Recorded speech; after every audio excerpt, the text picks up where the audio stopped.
היום יש לי יום הולדת, אני בן 59, ואני צריך עזרה מכם, בדבר אחד קטן שאני תכף אגיד לכם מהו. ב-25 שנים האחרונות אני עסוק בדבר מאוד מרכזי בחיים שלי, להבין למה דמוקרטיות קורסות בעידן הדיגיטלי.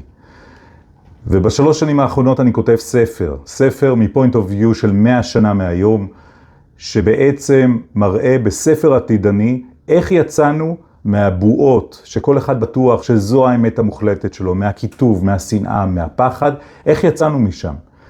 והספר כרגע נמצא בעריכה ספרותית, וכאן נתקעתי.